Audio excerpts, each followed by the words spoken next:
compartir la palabra de Dios y que nos permita a nosotros ir creciendo cada día un poquito más. Entonces vamos a compartir, como siempre, hermano. De hecho, el ministerio de allá de Estados Unidos me está apoyando en oración.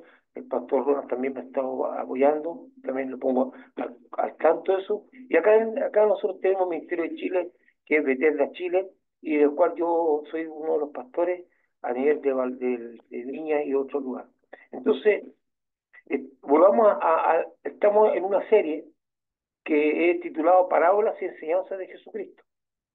Hay cosas del Evangelio de Jesús que él es muy puntual y, y, y que de alguna manera él enseña cosas a practicar. De hecho, yo soy un convencido de que el Evangelio en sí mismo es el que más aporta guía y enseñanza para el diario vivir. O sea, ninguna persona debiera estar desorientada de cómo enfrentar la vida día a día si leyera el Evangelio, porque la cantidad de cosas prácticas que Jesucristo enseña es enorme. Y si le damos vuelta y vuelta, nos habla sobre nuestra relación con Dios y sobre todo nuestra relación con nuestro prójimo. Y muchas cosas de cómo debe ser nuestro andar con nuestro prójimo. Por lo tanto, el Evangelio en sí mismo es un manual de vida diaria. Si tú tienes duda de cómo enfrentar algunas cosas, lee el Evangelio. Y el Evangelio es simple. El Evangelio no se complica. El Evangelio no es un conjunto de pensamientos teológicos. Está destinado al pueblo, al común de la gente. Porque Jesucristo le predicaba a personas sin conocimiento teológico. Le predicaba a las personas. Y muchos de ellos entendían, los que tenían un corazón preparado, entendían y estaban dispuestos a hacer los cambios en su vida. ¿Verdad? Y por lo tanto, si de alguna manera tú te encuentras desorientado de cómo enfrentar la vida el día a día, toma los evangelios, léelos, repásalos y lee las cuatro, digamos, digamos posiciones que hay, los cuatro evangelios que tienen distintas enfoques, y lee los distintos enfoques. No significa que son, digamos, que son contradictorios, sino que van en enfoque distinto. Y como dijo el hombre que está estudiando ahí, no se espera que todos concuerden en hablar de lo mismo frente a un mismo hecho, porque frente al mismo hecho cada uno le presta atención a diferentes cosas. Y eso es cierto, porque algunas veces estoy conversando con mi esposa frente a una cosa, oye, ¿no te fijaste en esto? Y ella se fijó en otras cosas. Le dije, mira, la persona dijo esto. No, no me acuerdo. Entonces nos damos cuenta que cada uno le puso atención a lo que quería y le importaba más. Por eso los evangelios son complementarios y son de bendición.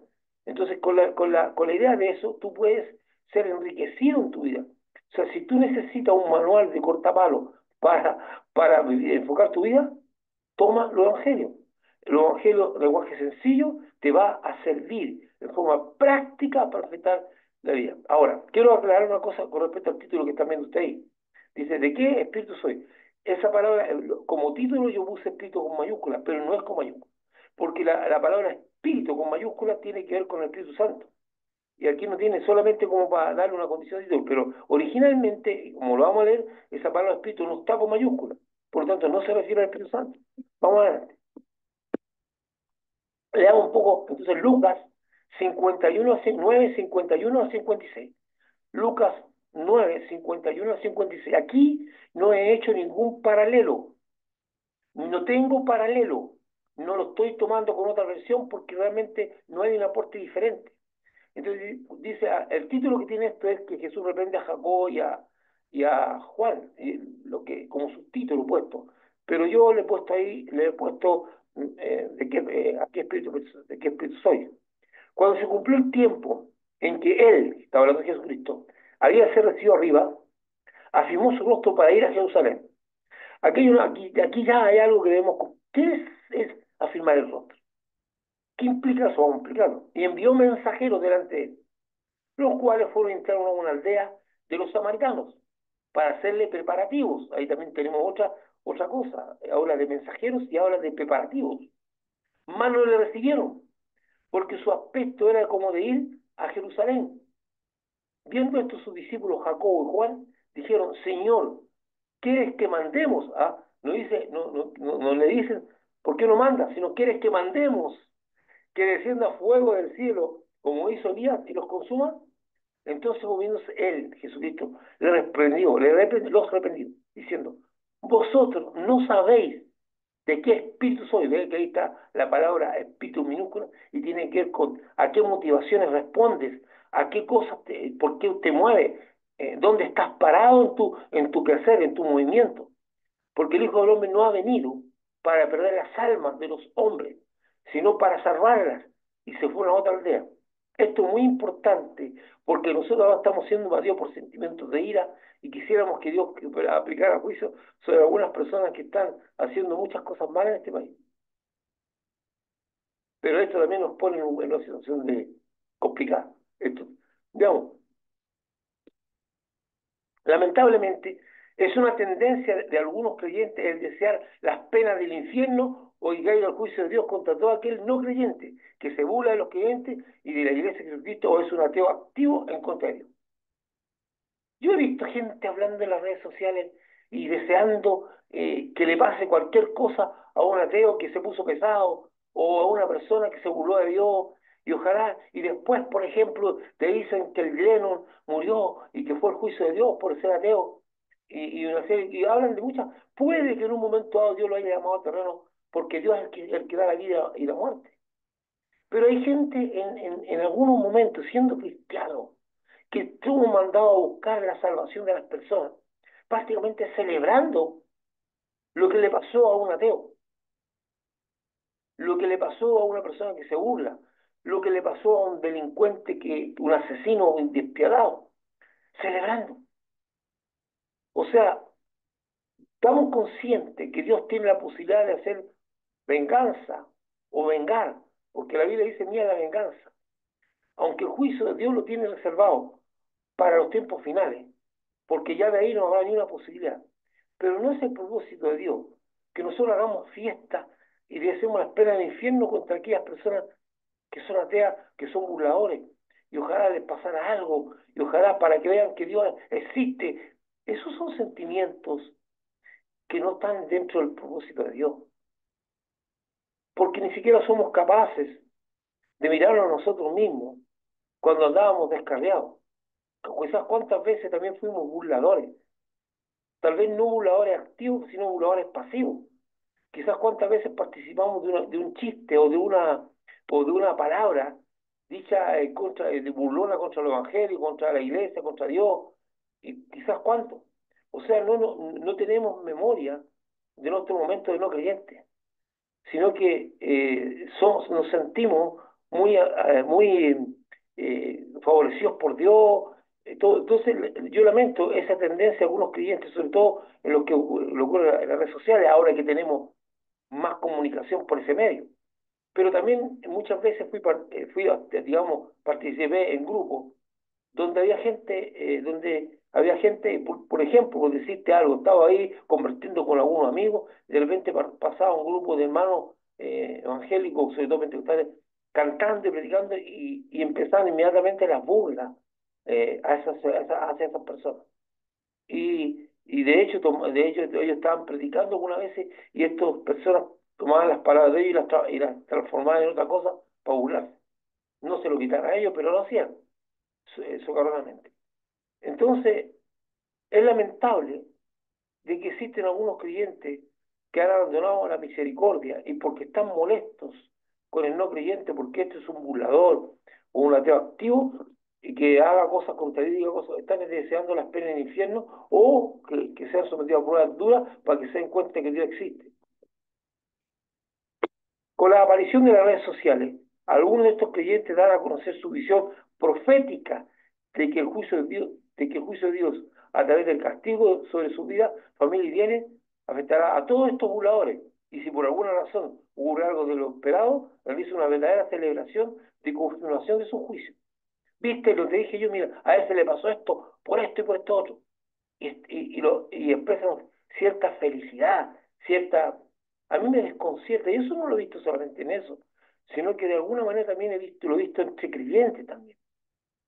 Porque de alguna manera eh, hay momentos en que he visto pastores, por ejemplo, ya, veamos el caso de Jimmy Chwack. Ustedes saben que Jimmy Chwack, él era un predicador bien duro con algunas iglesias, ¿verdad? Y Dios lo usaba mucho porque mucha gente se convirtió con él. Entonces, cuando Jimmy Chwack tuvo su famosa caída, no faltaron los que celebraron dentro del proyecto. Estaban muy felices porque el arrogante, el impío Jimmy Chwack, que yo concuerdo que en un momento él fue y misericordia con algunas iglesias, las criticó de una manera indebida, pero estas personas ahora están haciendo tan felices haciendo fiestas. También estuve en reunión de algunos concilios donde también algunos se alegraban de las cosas. A mí no me alegra, hermano, a mí me da pena. Me entristece el corazón cuando una persona cae, cuando un creyente o un ministro de Dios cae, me da pena. Siento y pido a Dios que no me pase lo mismo. Porque algunas veces cuando yo veo a estos hombres grandes como G. Schwager, como otros más que han sido grandes y que han caído, yo digo, si a ellos les pasó esto, ¿qué queda conmigo? Que yo me siento mucho más chico que ellos, mucho más pequeño. Entonces uno se refugia en Dios. Pero no podemos hacer fiesta de esto. No podemos desear el mal a personas, porque a nosotros nos desagrada. De hecho, es interesante. Porque Jesucristo que estaba ahí en medio era el menos ofendido, o el que no se sentía ofendido. Y algunas veces, como que los creyentes nos ofendemos por Dios, cuando Dios no está ofendido. ¿La verdad? O sea, como que queremos ser empáticos, entre comillas, porque Dios no necesita nuestra empatía, ser empáticos con Dios, o sea, solidarios con Dios. Dios no necesita nuestra solidaridad, Él es Dios. Dios no necesita que lo defendamos, Él se defiende por sí mismo. Dios no necesita de nosotros en ningún sentido. Lo que nosotros no entendemos es la misericordia de Dios, que fue aplicada sobre nosotros aún cuando nosotros pudimos haber sido enemigos del Evangelio. Entonces, esta actitud de celebración, de contentarse o desear las penas del infierno contra todos aquellos que se burlan del Evangelio o son contrarios, debe ser muy bien considerada. Entonces, vamos más adelante.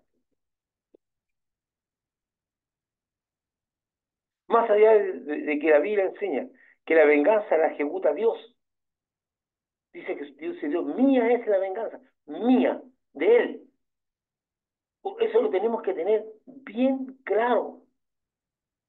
Cuando Dios dice yo soy la luz, es porque Él es la luz. Dios no tiene luz, Él es la luz. Cuando Dios dice que Él es la vida, Dios no tiene vida, es la vida, es la esencia de la vida. Entonces, cuando Dios dice que es algo, no es que tiene. Dios no tiene luz, Él es luz. Dios no tiene amor, Él es amor. Su esencia es el amor. Nosotros tenemos amor, nosotros tenemos luz. Nosotros no somos luz, no somos amor. El amor que tenemos viene de Dios, la luz que tenemos viene de Dios.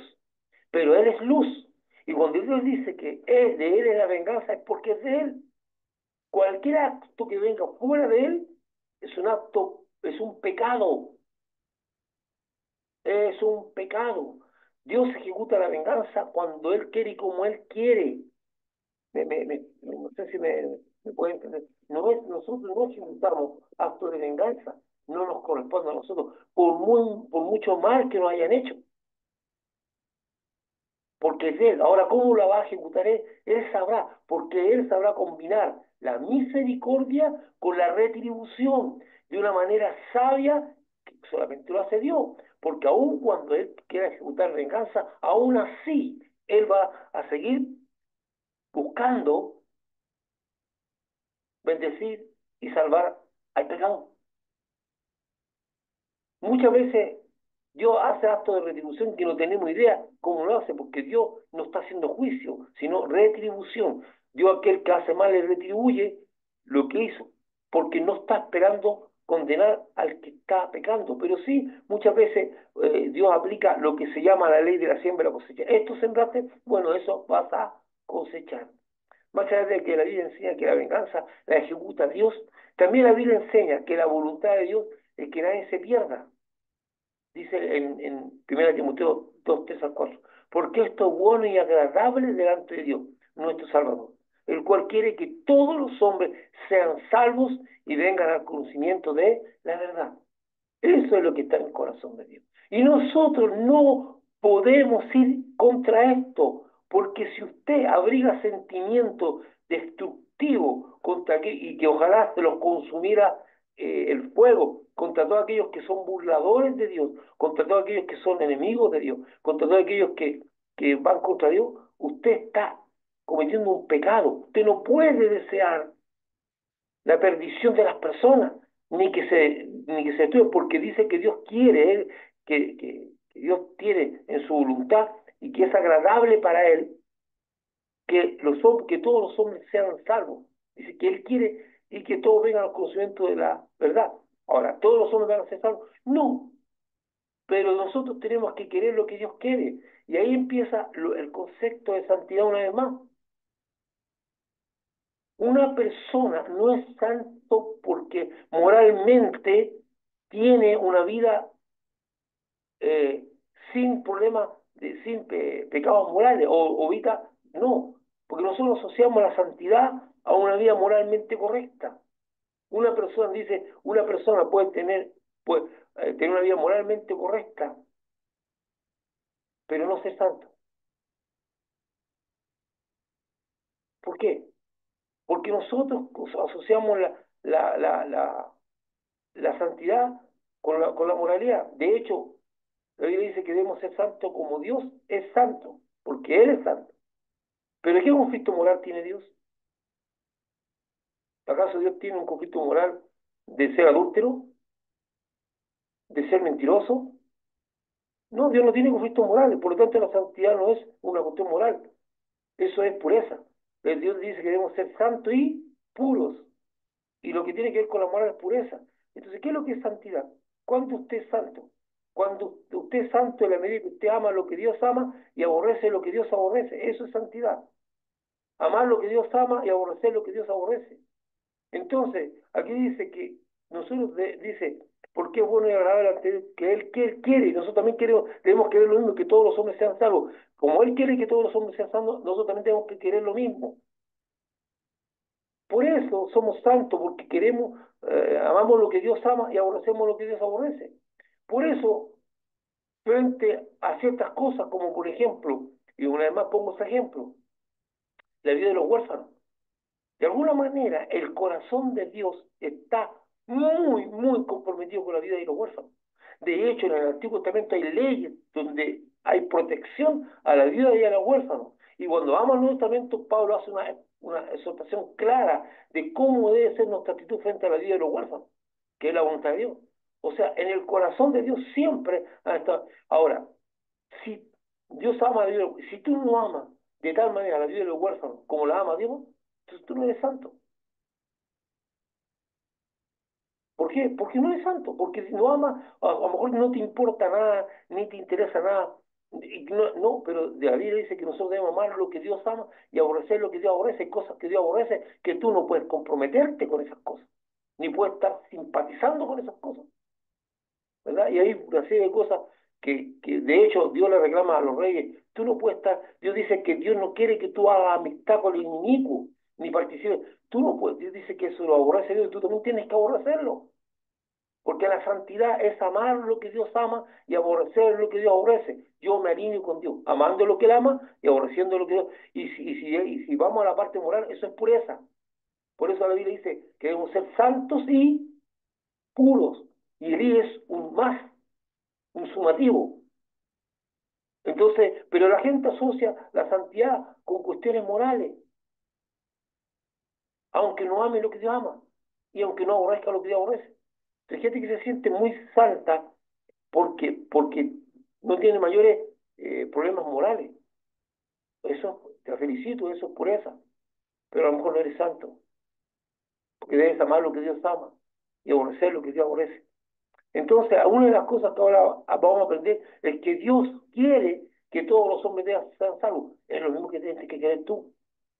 Aunque si estas personas te caigan como bomba, o sea, si estas personas te hayan amargado la vida, no los soporte ni siquiera en nada, tú debes querer que ellos también sean salvos, porque Dios los ama. Y Dios nos ofende. ¿Cuántas personas o cuántos de nosotros más de alguna vez dijimos una palabra fea contra Dios, si cuando no éramos creyentes, o expresamos alguna cosa, y aún así Dios no nos desechó, Dios no se ofendió? Entonces, dice que el cual quiere que todos los hombres sean salvos.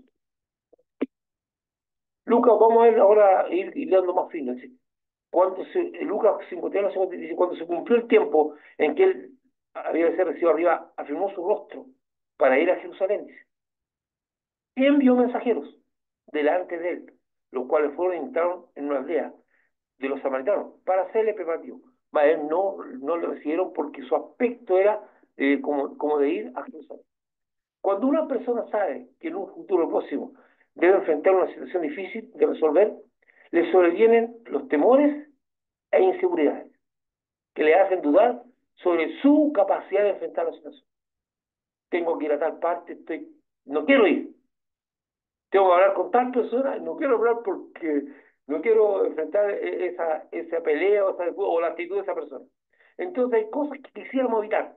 Para hacerlo un poco más claro, hay cosas que nosotros quisiéramos evitar, pero no podemos ni debemos evitarlas.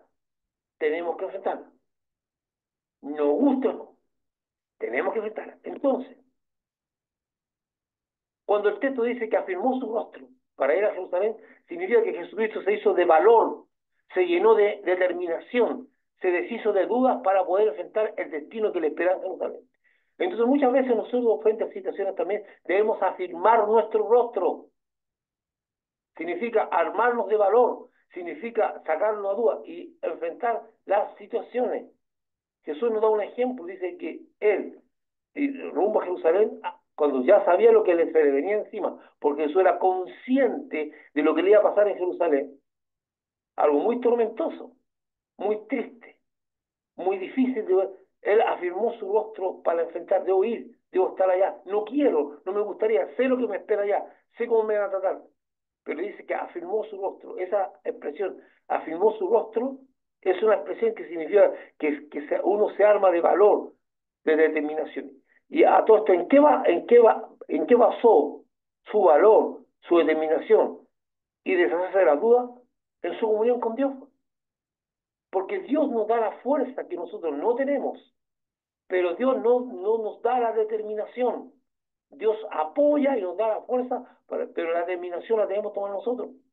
Y hay gente que se queda dándole vuelta al asunto, dándole vuelta y llorando por acá, llorando por acá, y nunca, no, la determinación debemos tomarla nosotros, entonces Dios va a proceder a darnos todo el apoyo que necesitamos.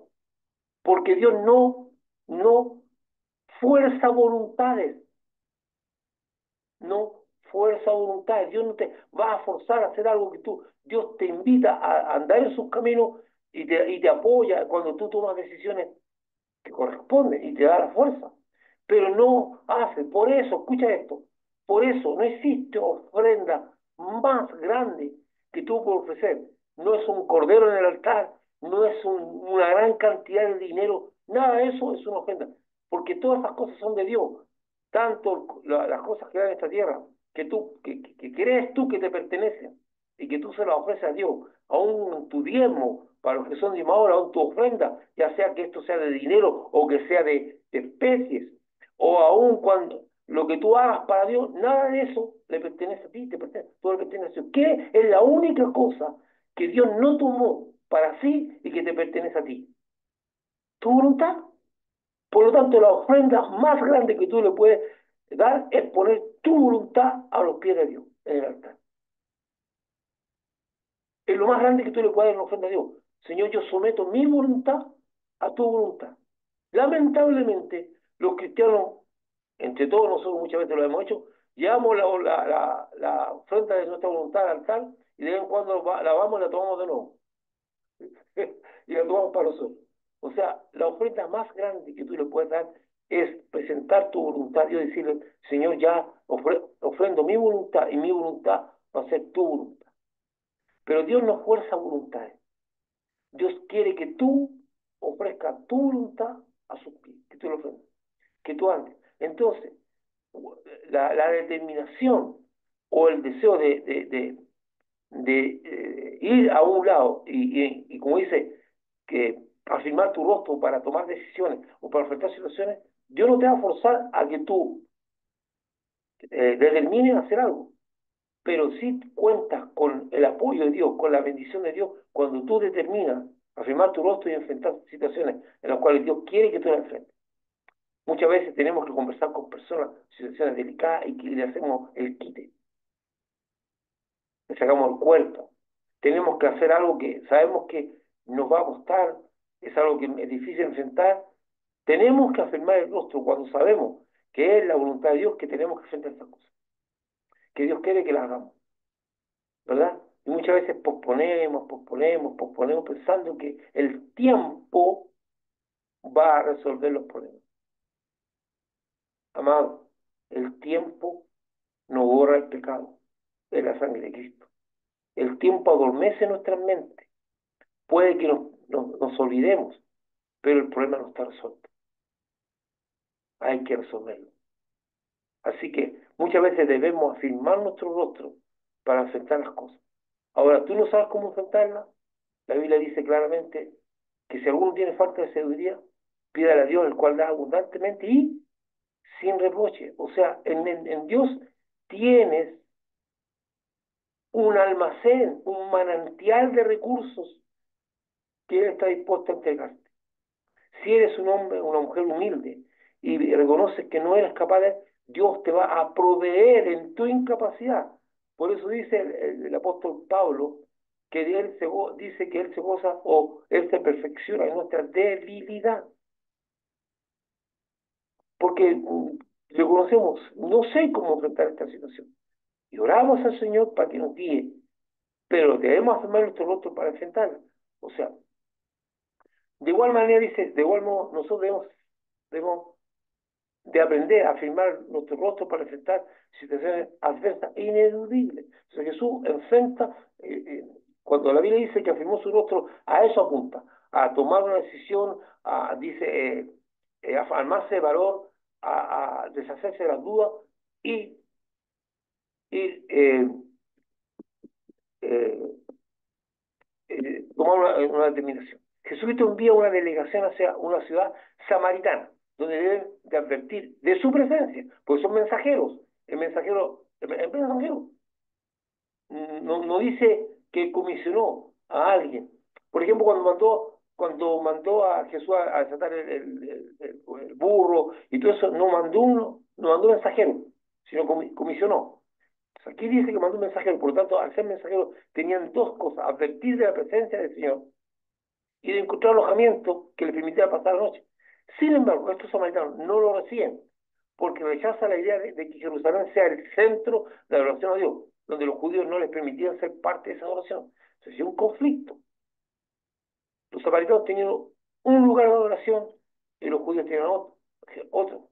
Y hay un conflicto de dos pueblos. Los samaritanos, acuérdense que era una mezcla de judíos con gente no creyente, que los judíos puros rechazaban esa mezcla, que lo consideraban realmente aberrante.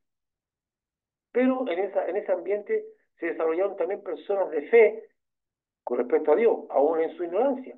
Y recuerden que Jesucristo, en su conversación con la mujer samaritana, dice: la hora viene en que ni en Jerusalén ni en este monte adorarán. Y ahí introduce el concepto del altar personal. Y dice que el altar real está en nuestros propios corazones. Dice, porque los verdaderos adoradores adorarán al Padre en espíritu y verdad. Y eso está dentro de nosotros. El verdadero altar, Jesús cambia el altar físico por el altar interior. Ahora, puede que tú entres a un templo llevando tu altar, pero tú no vas a encontrar el altar en el templo, porque dice que los verdaderos adoradores deben adorar en espíritu y en verdad, y eso es personal, es de cada uno. Es muy importante eso, porque hay muchas personas que creen que llegando al templo van a encontrar un altar de adoración. Ahí vamos a encontrar comunión para adorar todos juntos, pero cada uno de nosotros debiera llevar al templo, cada uno, el altar de adoración personal, que nos permita adorar a todos juntos en espíritu y en verdad, porque eso no lo va a dar el templo. Dios usa los templos para manifestarse y quiere que en el templo, juntos, en comunión, unos con otros, traigamos bendición. Pero tú tienes que tener tu libertad. Y de hecho Pablo hace una exposición excelente sobre eso, cuando dice que dentro de nosotros está el verdadero altar y templo. Y no quiero alejarme mucho. Dice, no, hay una disputa. Entonces, estos samaritanos, muy, muy llenos de esta enemistad, no reciben a Jesús. Entonces, vamos a ver, y viendo esto sus discípulos, Jacobo y Juan, dijeron, Señor, ¿quieres que mandemos que descienda fuego del cielo, como hizo Elías, y los consuma? A todo, Elías cuando oró para que se consumiera una ofrenda, no a las personas. No, Elías no dijo, Señor, yo oro para que para que le caiga fuego a los 400 profetas de Baal y los 450 profetas de Acera. No, no oró para eso. No, no. Juan y Jacobo también es conocido como Santiago el Mayor, son dos hermanos que por su carácter iracundo, Jesucristo los nombra como Boanerges, que significa hijos de la ira o hijos del trueno. Estas personas eran iracundas. De hecho, es sorprendente el cambio que llega a tener Juan.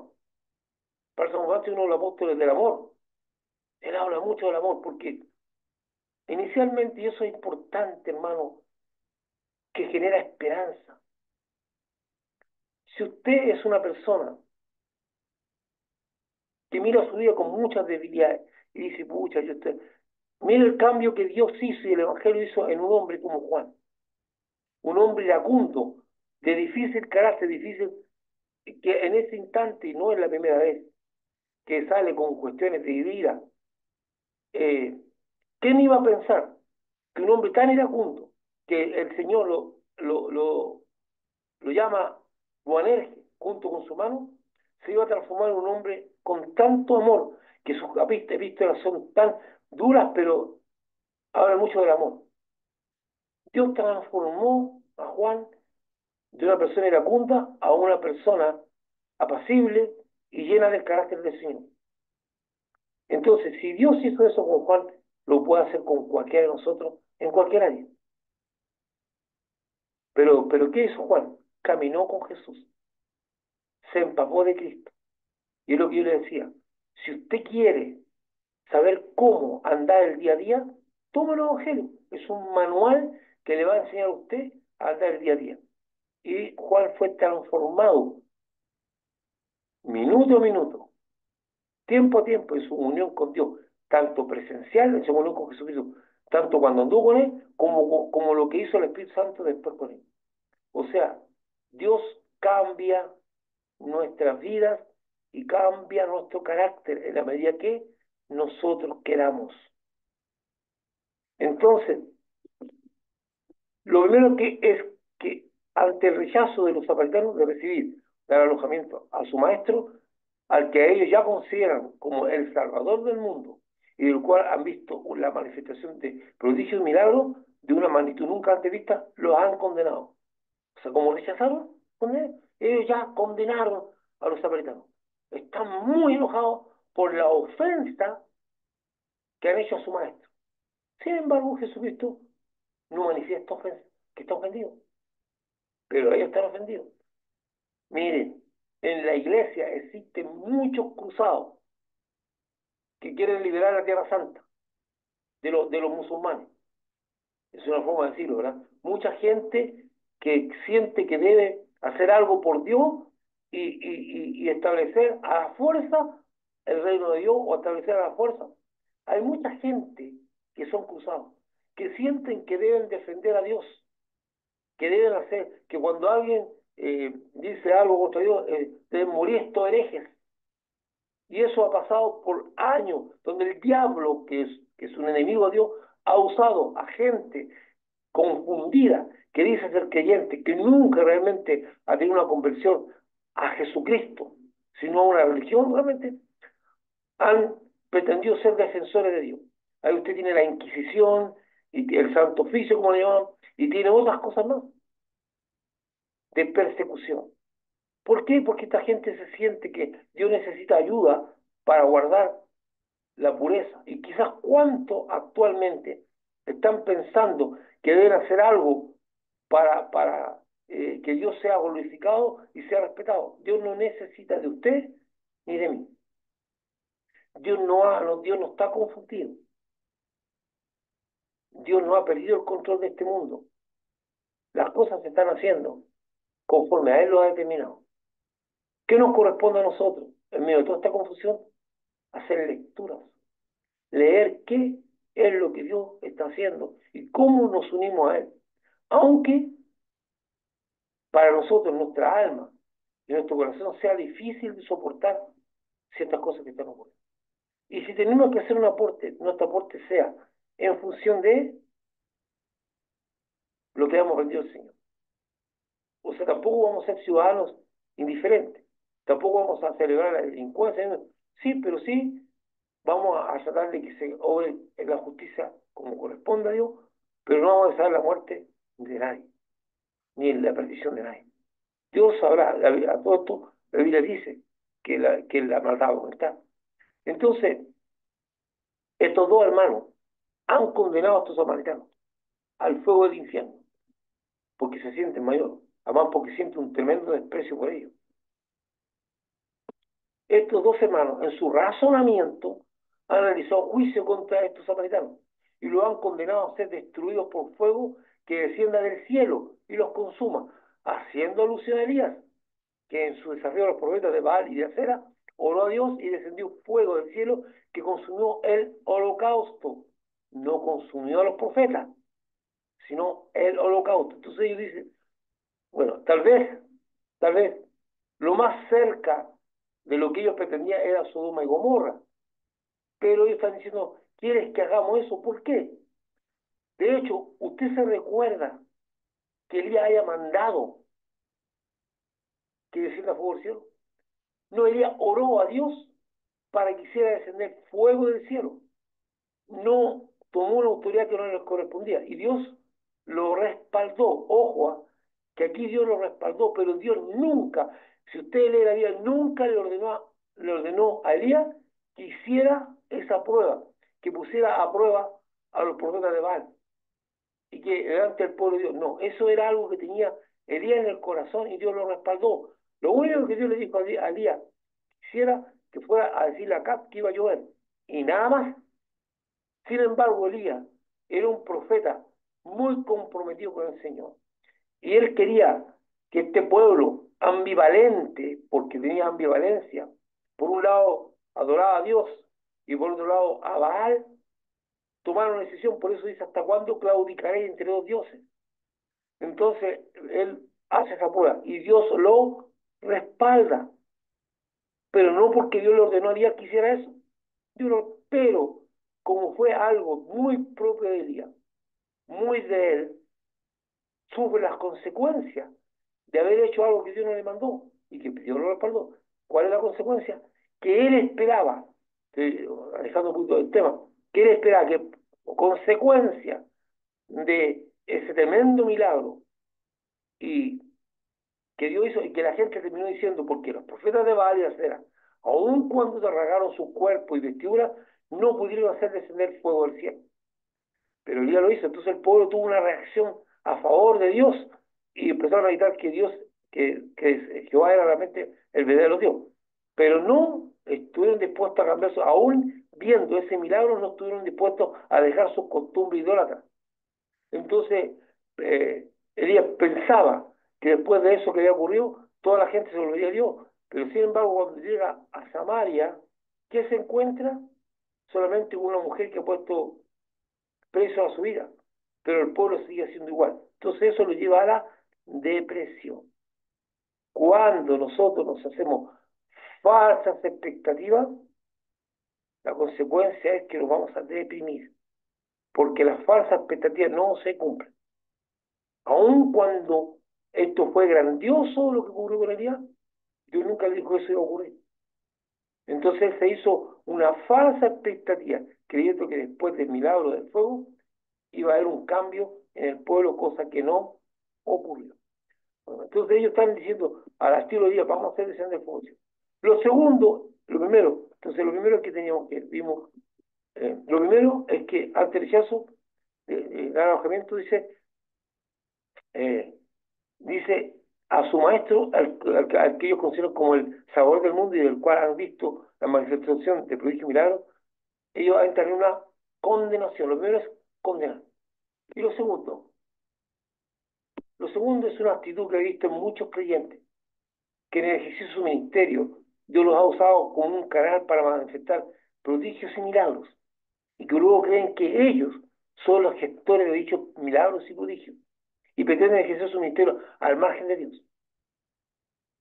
Hay gente que Dios lo usó en un momento allá súper humilde, y oraban por los enfermos, se sanaban, oraban por liberar, ¿no? Y los demonios salían, y oraban por milagros, pero hoy hay un momento en que su corazón aparentemente se envanece, o su corazón, y empiezan a actuar independiente a Dios, y empiezan a hacer tonterías, y creen que lo que tienen es de ellos. Entonces, aquí pasa exactamente lo mismo. Poco antes de este acontecimiento, los apóstoles fueron comisionados por Jesucristo, el cual les dio poder y autoridad para ir por las aldeas predicando el Evangelio, sanando enfermos y echando fuera demonios. Entonces, estos dos hermanos estaban imbuidos de esa poder y autoridad. Habían sido exitosos, habían recorrido las aldeas y Dios los había usado para echar fuera demonios, para sanar enfermos y tal vez realizar algún milagro, y ellos pensaban que estaban llenos de esa autoridad que era impuesta y que bajo esa percepción ellos tenían la autoridad y el poder incluso para determinar qué hacer, o sea, o cómo ejercerla. Entonces ellos estaban imbuidos. Y yo conozco muchas personas que pasan eso, que creen que porque Dios lo usó con autoridad, piensan que ellos pueden hacer lo que se les da la gana y hacer uso de la autoridad al margen de Jesucristo sin consultarle a Él si Él le gustaría hacer algo, ¿verdad? Y muchas veces Dios lo respalda, pero no significa que el respaldo de Dios sea algo que los valide. De hecho, peor para ellos, porque cuando Jesucristo dice que llega el momento que lo va a llamar a terreno, dice Jesús, nunca te conocí. Y ellos van a dar como argumento, pero Señor, nosotros echamos fuera demonios en tu nombre, e hicimos milagros en tu nombre. Pero Dios Jesús le dice, nunca te conocí, hacedor de maldad. O sea, que esto es muy peligroso, porque puede que Dios respalde esos milagros, puede que Dios respalde muchas cosas que estos hombres están haciendo, estas mujeres, sin embargo, Dios no te está validando. Por eso en la vida se requiere de humildad y se requiere de comunión con Dios. Se requiere de humildad para enfrentar frente a Dios y reconocer que somos producto de la salvación de Cristo. Y nada más. No, los ministerios son del Señor. Y si Dios me usa en los ministerios, no significa que me valide en mi conducta o mi fe. Dios me está usando, como puede usar a cualquier persona. No puedo dar como argumento que Dios me usó para que yo sea validado. De hecho, Jesucristo es muy claro y tiene una tremenda advertencia.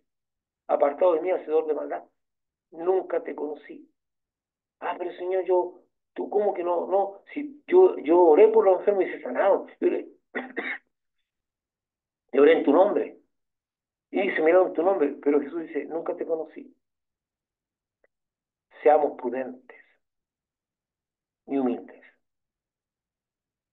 Siempre estemos cuestionando nuestras motivaciones, siempre estemos mirando cómo estamos caminando con Dios. No hay que hacer cosas que nos sintamos muy seguros. Ahora yo no estoy diciendo que usted dude de su salvación. Si usted está en Cristo Jesús, usted es salvo. Pero tenga cuidado cómo dice la Biblia, cómo administra su salvación.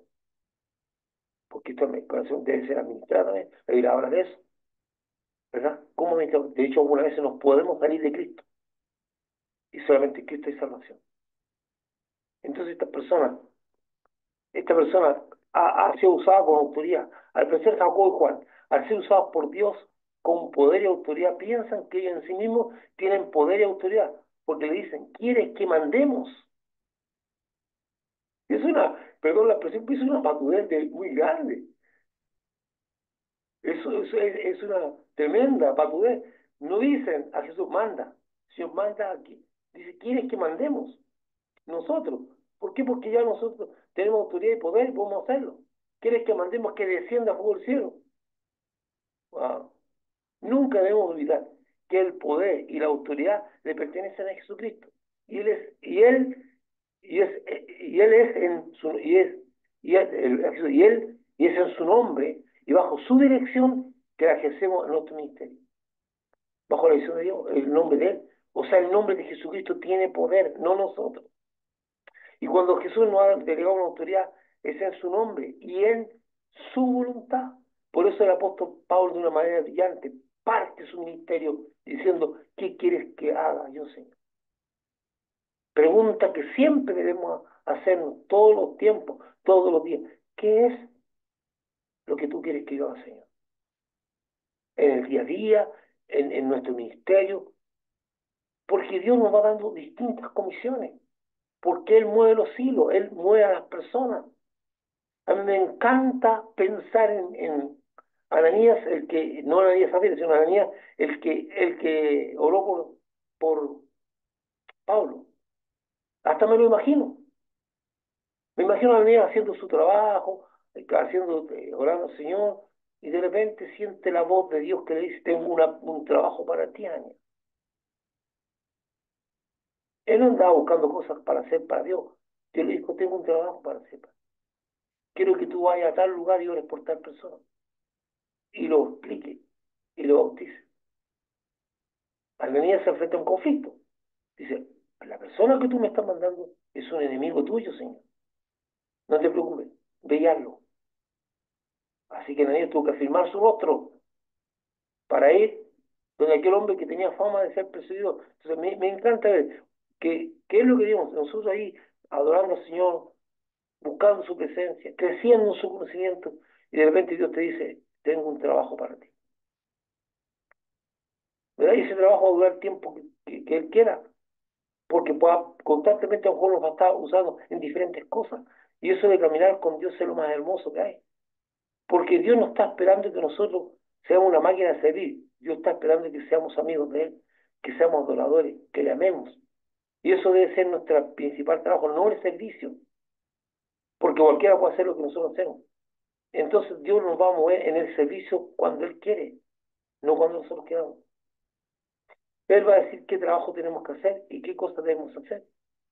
Entonces yo me imagino a Ananías eso, haciendo su actividad diaria, haciendo lo que tiene que hacer, hasta que Dios dice: hay algo que yo quiero que tú hagas. Y lo mueve, lo mueve. No es que él se movió, lo mueve. Y Pablo tenía: ¿dónde quieres? Porque se imagina, Pablo llega a decir: va, teníamos la intención de ir a tal lado, pero hemos sido impedidos por el Espíritu Santo. ¿Cómo? ¿Cómo?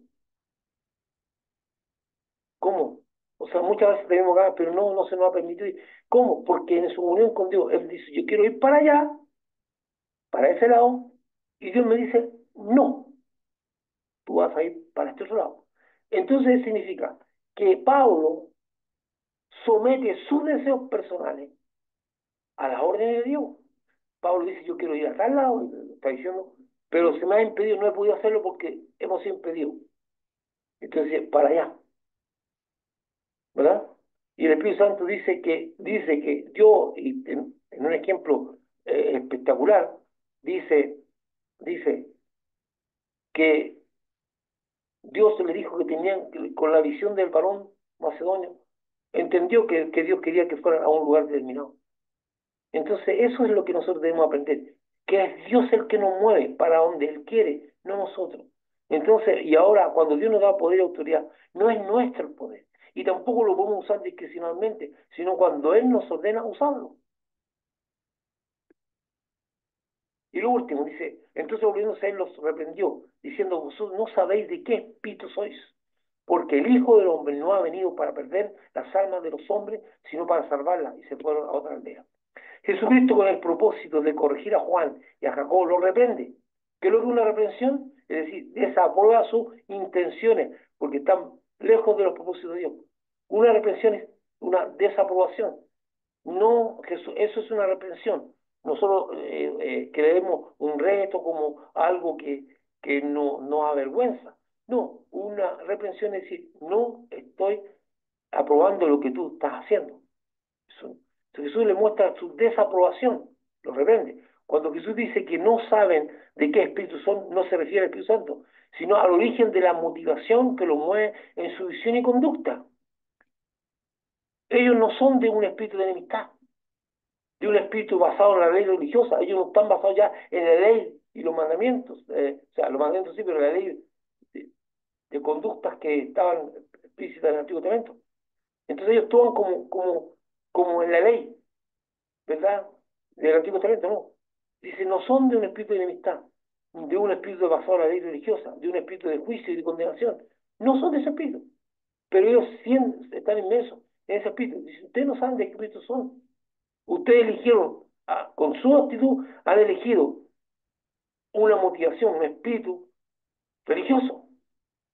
Sin embargo, aún no entienden que Jesús lo ha enviado para salvación de todos los hombres, sea que a estos apóstoles les agrade o no, o sea que estas personas rechacen o acepten a Jesucristo. O sea, Jesucristo los va a buscar y los va a tratar de salvar, va a pretender salvarlos. Sea que no quieran a Jesucristo, sea que le agrade o no a los apóstoles, ellos, el deseo del Señor es que Él ha venido a salvar a los hombres, no a perderlos. Jesucristo le aclara que Él no ha venido para perder las almas de los hombres, sino para salvarlas. Por eso que la ira destructora contra el pecado no tiene lugar. Si alguien te molestó, yo estoy también predicando a mí mismo, esto que estamos hablando también me tiene que ver conmigo. La ira, no, es que esta gente se burla de Dios, además esta gente mató a más hermanos y todo. Ojalá que Dios los destruya. Ojalá que descienda fuego del cielo. Y Señor, vamos a orar para que descienda fuego del cielo. A muchos de nosotros más de alguna vez nos ha irritado la actitud burlona y desafiante de los personas ante Dios y sentimientos de juicio destructivo sobre estas personas hemos deseado. Sin embargo, al igual que ellos, alguna vez estuvimos muertos en nuestros delitos y pecados y Dios nos tuvo misericordia. No somos diferentes a ellos, por cuanto todos pecaron, dice. Entonces, muchas veces a lo mejor hemos tenido esos sentimientos que nos deben pasar de un momento de tentación, Maya, ¿no? Pero debemos ser como Cristo, que ojalá todos los hombres sean salvos y lleguen a la voluntad de Dios. Quiero leer esto último, por favor, con esto termino. Está en Efesios 2, del 1 al 5. Y Él nos dio vida a vosotros, cuando estáis muertos en vuestros delitos y pecados, en los cuales anduviste en otro tiempo, siguiendo la corriente de este mundo, conforme al príncipe de la potestad del aire, el Espíritu, que ahora opera en los hijos de desobediencia, entre los cuales también todos nosotros vivimos en otro tiempo, en los deseos de nuestra carne, haciendo la voluntad de la carne y de los pensamientos, y éramos por naturaleza hijos de ira, lo mismo que los demás. Pero Dios, que es rico en misericordia, por su gran amor con que nos amó, aun estando nosotros muertos en pecado, nos dio vida juntamente con Cristo. ¿Por qué tomé este texto? ¿Por qué me gusta? Porque este texto constantemente recuerda lo que éramos.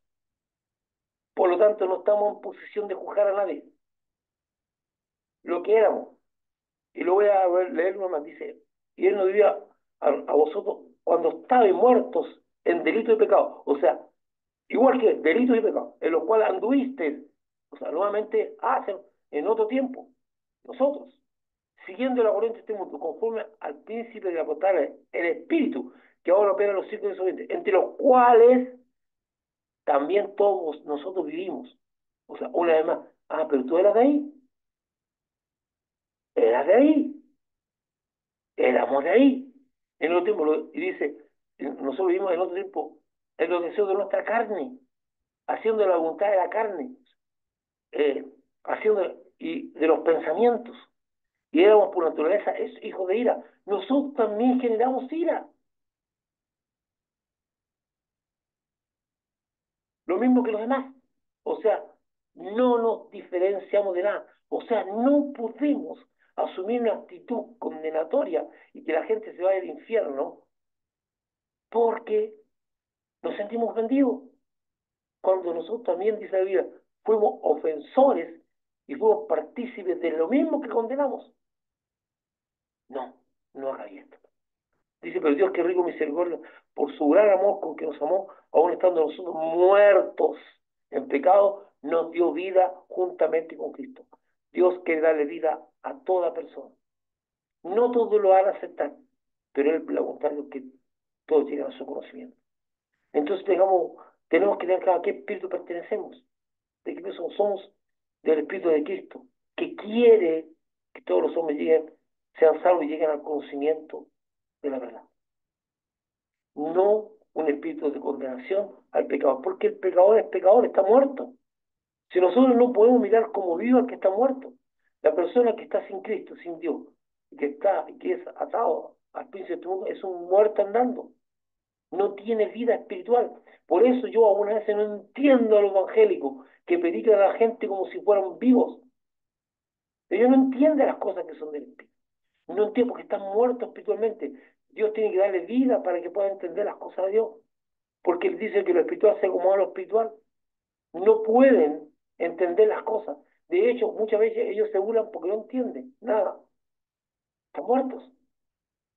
Dios tiene que darle vida. Y eso es el propósito de darle vida, porque aquí dice así bien claro, pero Dios, que rico misericordia, por su gran amor con que nos amó, aún estando nosotros muertos en pecado, nos dio vida juntamente con Cristo. ¿Qué significa vida de nuestro espíritu muerto? Y empezamos a ver lo que no veíamos, y empezamos a ver a Dios, y empezamos a entender las cosas. Pero ¿cómo tú pretendes que un muerto pueda entender las cosas? De hecho, algunos cristianos evangélicos le hablan a los muertos y los reprenden como si fueran vivos. Y le hablan de juicio de Dios. Ellos no entienden nada de eso, porque está muerto. Entonces, ¿qué es lo que hacía Pablo? Veamos la predicación de Pablo. Pablo tomaba la predicación, tomaba elementos de su cultura y empezaba a predicarle ascendentemente para que pudieran llegar al conocimiento de Dios y que a través del Espíritu Santo fueran tocados, muchos de ellos, como el casero de Filipo y como otras personas más que fueron tocadas, ¿ah? ¿Verdad? Como las mujeres que estaban orando ahí, donde estaba Lidia, ¿verdad? Que fueron tocados y que Dios les permitió dar vida, pero ellos estaban muertos también, hasta que Dios les dio vida. Entonces, muchas veces nosotros tenemos que cambiar nuestra visión, no tenemos que hablar a los muertos como si estuvieran vivos. Por eso, lo primero que debemos hacer es poner el reino de Dios, que ha llegado, y que la gente pueda entender. El día anterior a que nosotros viajáramos a Santiago, mi esposa me había hablado de la necesidad que teníamos de hablarle a esa pareja de ancianos que está aquí, entonces yo le dije, usted me dan un tiempo, y esa noche les puse el Evangelio de Cristo, paso a paso. Y dije, yo puedo decirle a usted, ¿acaso ustedes quieren recibir a Cristo en su corazón? Pero no lo voy a hacer, le dije, porque a lo mejor por agradarme a mí, usted va a decir que sí. No, yo quiero que usted le invite a ir a su pieza cuando llegara a su casa y a encontrar el diálogo con Dios. Y si deciden recibirle, reciban a su corazón. Pero tienen que arrepentirse de sus pecados, porque sin arrepentimiento no hay conversión.